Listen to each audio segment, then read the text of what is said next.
Je suis en train de réparer ma camionnette. C'est une zone militaire, les civils ne sont pas autorisés ici, a averti un jeune ingénieur en s'avançant comme s'il était prêt à appeler la sécurité. Lena essuya la sueur de son front, sa manche se soulevant pour révéler un tatouage argenté délavé. Un officier plus âgé se figea, les yeux écarquillés. Ce tatouage, il est réel. Elle s'appelait Lena Moral. À 38 ans, petite, cheveux bruns attachés en arrière, chemise de travail grise délavée et pantalon kaki taché d'huile, elle était agenouillée près de sa vieille camionnette sur le parking auxiliaire de la section technique de la base aérienne de Val Ridge. Lena n'était pas en service actif. Elle travaillait à temps partiel sur les systèmes de traitement des eaux de la cafétéria de la base, un travail si discret que la plupart des gens ne la remarquaient même pas. Lorsque sa camionnette tomba en panne non loin de là, un gardien de la porte la laissa la pousser dans la cour technique vide pour la réparer elle-même.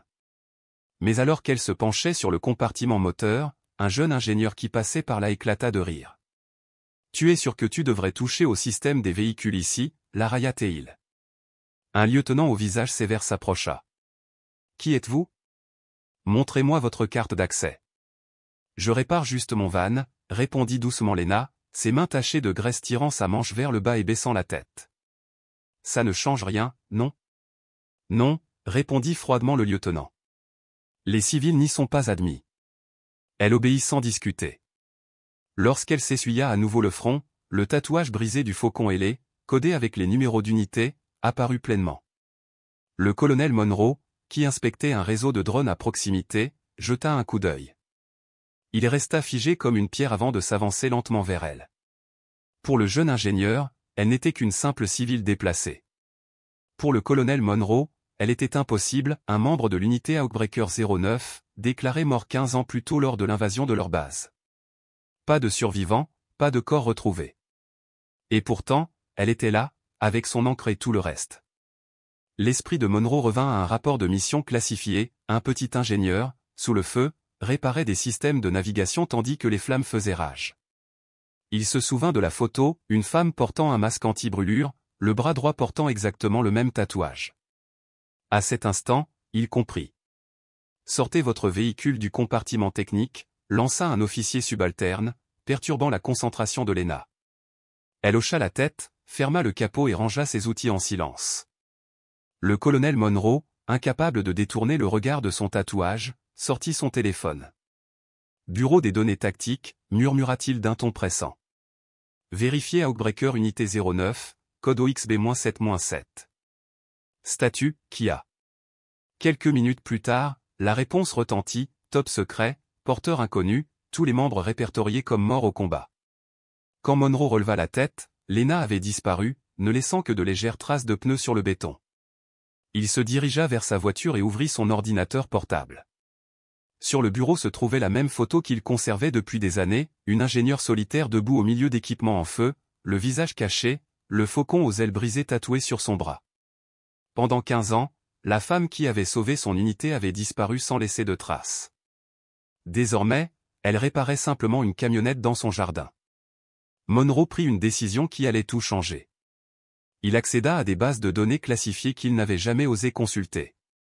Ses mains tremblaient en lisant le rapport final de l'opération Cinderline, Outbreaker unité 09, tout le personnel tué après la chute de la base, à l'exception d'une ingénieure non identifiée qui avait entretenu les systèmes de navigation sous le feu ennemi pendant 17 jours. Son statut final, disparu, présumée morte. Aucun corps n'a été retrouvé, bien que les notes médicales confirment de graves blessures subies pendant sa mission. Lena Moral n'était pas une simple contractante. C'était l'ingénieur légendaire de Cinderline, le fantôme qui avait sauvé des dizaines de vies. Monroe appela son assistant. « Trouvez Lena Moral », ordonna-t-il. « Ramenez-la à la base. Pas en tant que civile, elle doit être interrogée immédiatement. » 1 heure plus tard, son assistant l'a rappelé. « Monsieur, nous l'avons trouvée, mais elle dit qu'elle attendait ce jour depuis des années, elle espérait juste qu'il n'arriverait pas. » Monroe avait compris. Elle s'était cachée à la vue de tous, acceptant de petits boulots et restant invisible, car l'alternative était d'expliquer comment elle avait survécu à quelque chose qui avait tué tout le monde, pourquoi elle n'avait jamais osé revendiquer la reconnaissance d'actions qui avaient sauvé une base entière. Commentez, trop tard, si vous avez déjà manqué un détail important pour vous rendre compte que cela a tout changé. Monroe a demandé à son équipe de contacter le bureau du génie de la réserve pour retrouver les dossiers civils de Lina Moral. Lorsque les dossiers sont revenus, il a été stupéfait. Lina avait servi de 2004 à 2008, se spécialisant dans le soutien technique mobile de première ligne. Elle était enregistrée sous le nom de Kia. Après avoir disparu pendant 17 jours lors de l'attaque de la base Cendrillon, personne ne savait qu'elle avait survécu. Il a ordonné qu'elle soit escortée jusqu'à la base, non pas en tant que civile, mais en tant que personne nécessitant une enquête urgente. Lorsque Lina entra dans le bureau de commandement provisoire, elle ne manifesta aucune crainte. « Je savais que ce jour viendrait, dit-elle doucement, mais je ne le voulais pas. » Monroe la regarda dans les yeux. « C'est bien toi sur la photo de Cendrillon, n'est-ce pas? » « J'ai essayé de réparer le système de navigation, répondit-elle. J'ai réussi, mais à ma sortie, toute mon unité avait disparu. Il ne restait plus personne. Pourquoi n'as-tu pas repris du service, insista-t-il. Je n'avais plus rien à quoi retourner, dit-elle. Je voulais vivre tranquillement, sans plus de reconnaissance. Monroe se leva. Vous n'avez pas besoin de titre, mais je veux que tout le monde sache qui nous a sauvé la vie ce jour-là. L'histoire de Lina était plus compliquée qu'il ne l'avait imaginé. Je n'étais pas censé être à Cendrillon, poursuivit-elle. J'étais en congé maladie pour une blessure au genou. Mais lorsque la base a été attaquée, j'étais la seule ingénieure suffisamment proche pour apporter mon aide. Alors tu y es quand même allé? J'ai entendu les appels de détresse. Je connaissais le système de navigation, je ne pouvais pas laisser des gens mourir simplement parce que je n'étais pas officiellement affecté à l'opération. La voix de Monroe se fit plus basse tandis qu'il assimilait la situation. Vous avez sauvé la base Cendrillon pendant votre repos. J'ai maintenu le système de navigation en marche, d'autres ont défendu le périmètre.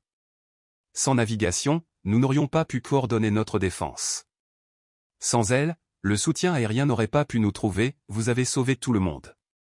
L'enquête qui suivit révéla des détails enfouis dans des dossiers classifiés. Lina avait travaillé 17 jours d'affilée à réparer des systèmes critiques sous le feu ennemi incessant. Elle avait survécu en se cachant dans des tunnels de maintenance, n'en ressortant que pour réparer le matériel nécessaire à la survie de la base. À l'arrivée des secours, les systèmes de navigation étaient parfaitement fonctionnels, mais l'ingénieur chargé de leur maintenance était introuvable. Ils supposèrent qu'elle avait été tuée et détruite lors du bombardement. En réalité, Lina s'était échappée par un système de drainage et avait passé des mois à se rétablir dans un hôpital civil sous un faux nom. Lorsqu'elle fut suffisamment rétablie pour contacter l'armée, la base avait été reconstruite et tout le monde la croyait morte. Plutôt que de compliquer les archives officielles, elle avait choisi de rester morte. Monroe a fait une annonce à son personnel. Lina Moral est par la présente réintégrée dans tous les dossiers militaires. Elle n'est pas tenue de reprendre du service actif, mais elle sera officiellement reconnue comme la seule survivante de l'opération Cendrillon. Lena a surpris tout le monde par sa réponse. Je ne veux pas d'attention médiatique. Je ne veux pas de cérémonie. Je veux juste continuer à réparer les choses et vivre exactement comme je l'ai fait chaque jour où j'ai survécu à cette base. Un jeune technicien intervint, « Madame, pourquoi avez-vous risqué votre vie pour une base à laquelle vous n'étiez même pas affectée ?» Lena regarda autour d'elle et répondit doucement, « Parce que quand on entend des gens appeler à l'aide, ce n'est pas votre mission qui compte, c'est votre capacité à aider qui compte. » Monroe réalisa soudain quelque chose de profond. Vous travaillez sur cette base depuis 3 ans, à réparer nos systèmes d'eau. Vous prenez soin de nous comme vous le faisiez à Saint-Derline. Commentaire, ce sont les vrais héros. Si vous avez déjà vu quelqu'un qui mérite d'être reconnu mais qui a choisi le silence, faites-le lui savoir. Lena déclina poliment toutes les propositions médiatiques. Je ne veux pas apparaître dans les journaux. Je veux juste continuer à réparer des machines et vivre exactement comme je le faisais chaque jour où je suis resté à la base. À la base de Val Ridge, ils ont installé un petit poste de travail technique dans le hangar de maintenance, avec une plaque signalétique en bois sur laquelle était écrit « Lina Moral, celle qui n'abandonne jamais les machines. » Tout comme elle n'abandonne jamais les gens. De jeunes ingénieurs commencèrent à chuchoter à propos du « protocole Lena 0 à 9 ». Si vous rencontrez une panne logicielle du terminal, disait-il, exécutez le Lena 0 à 9 et vous éviterez ainsi la destruction de la station de navigation. Chaque fois que Lena poussait son fourgon de réparation sur le parking, les agents de service levaient les barrières sans poser de questions. 3 mois plus tard, lorsque l'ouragan Maria menaçait la côte du Golfe, Lena s'est portée volontaire pour aider à évacuer un hôpital civil sur son passage. Elle a travaillé 72 heures d'affilée, entretenant les systèmes d'alimentation de secours pendant que les équipes d'évacuation mettaient 200 patients en sécurité. Personne n'a filmé l'incident, et aucun journaliste n'a couvert l'événement, mais le personnel de l'hôpital a admis plus tard que sans elle, l'évacuation vitale aurait échoué lorsque les générateurs principaux ont été inondés. 6 mois après la découverte du tatouage, la base de Val Ridge affichait le meilleur taux de fiabilité des équipements de l'armée de l'air. Non pas grâce aux nouvelles technologies, mais parce que Lena avait discrètement formé le personnel de maintenance aux techniques de réparation improvisées qu'elle avait apprises pendant 17 jours à maintenir les systèmes en état de marche dans des conditions impossibles. 1 an plus tard, à l'arrivée des nouveaux ingénieurs, on leur a dit « Si vous pensez qu'une réparation est impossible, demandez à Lena ». Elle a un jour maintenu un système de navigation opérationnel pendant que le bâtiment était en feu.